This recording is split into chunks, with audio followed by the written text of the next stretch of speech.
Most people think their phone number belongs to them. It doesn't. Not really.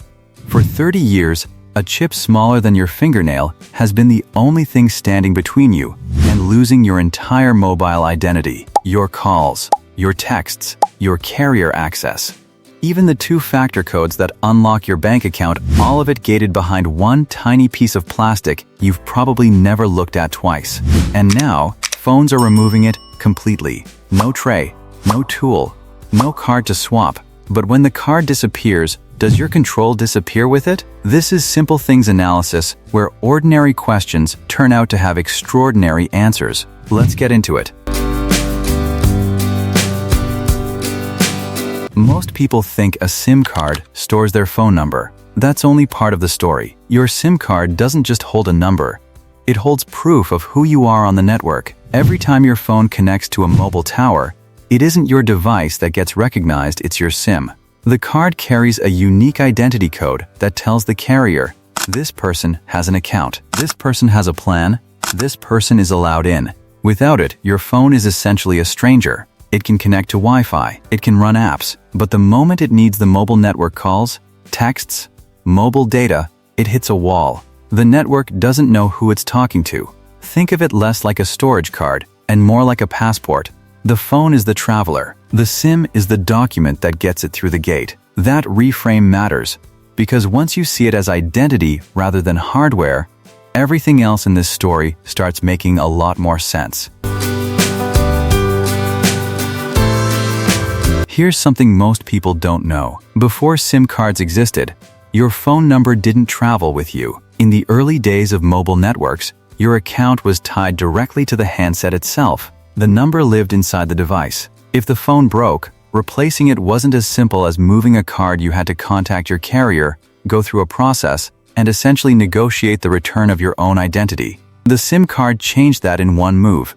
It pulled the identity out of the device and put it into something portable. Suddenly, your number could move. Phone breaks, swap the card, keep the number. Traveling abroad, buy a local SIM, join another network instantly. Upgrading, move the card, done in seconds. The number escaped the phone. And for the first time, users felt like they actually owned their mobile identity rather than just borrowing it from a carrier.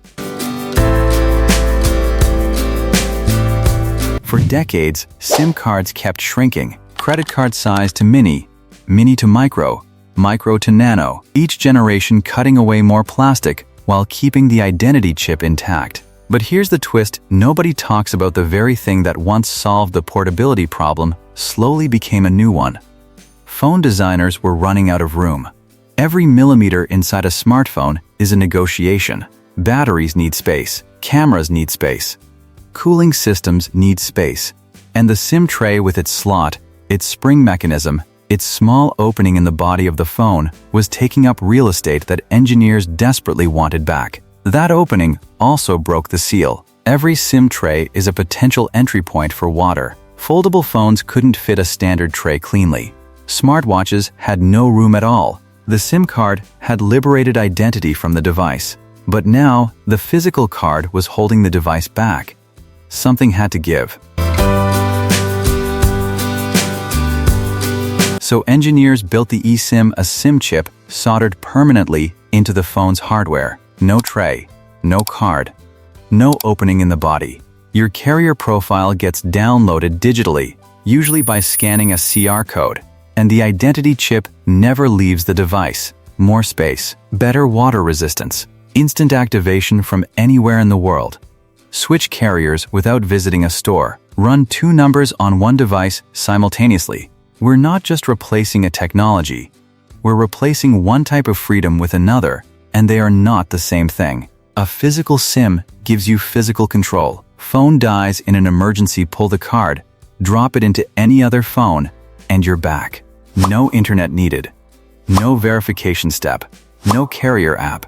Immediate. With eSIM, that same move requires a working connection, a carrier account login, and sometimes a customer support call. Most of the time, that's a minor inconvenience. In an actual emergency, that's the moment you feel the difference. The SIM card made identity portable. eSIM makes identity convenient. Those feel similar, but in the moments that matter, they're not. Here's where this is all heading, and it's bigger than just phones. eSIM is already inside laptops, smartwatches, tablets, and connected cars. It's being built into devices that could never physically fit a SIM tray. As more everyday objects connect to mobile networks, wearables, medical devices, even industrial sensors, the eSIM is the only version of mobile identity that scales. The phone number itself is changing too. Today, you can run a personal and work number simultaneously on one device, switching between them instantly. The idea of one number tied to one card, tied to one carrier, that's already dissolving. The SIM card didn't disappear because it became unimportant. It disappeared because mobile identity became so important that engineers decided it should never leave the device again. The card is gone, but the identity it carried is now permanently embedded in the machine and woven deeper into your daily life than ever before. So next time you set up a new phone and there's no tray to open, no card to insert, no PIN tool to find, that's not simplification. That's 30 years of mobile identity finally disappearing into the hardware, invisible, permanent, and completely out of your hands. Which raises one last question: if your identity no longer lives in something you can hold, do you still really own it? Drop your answer in the comments. I genuinely want to know what you think. This is Simple Things Analysis. See you in the next one.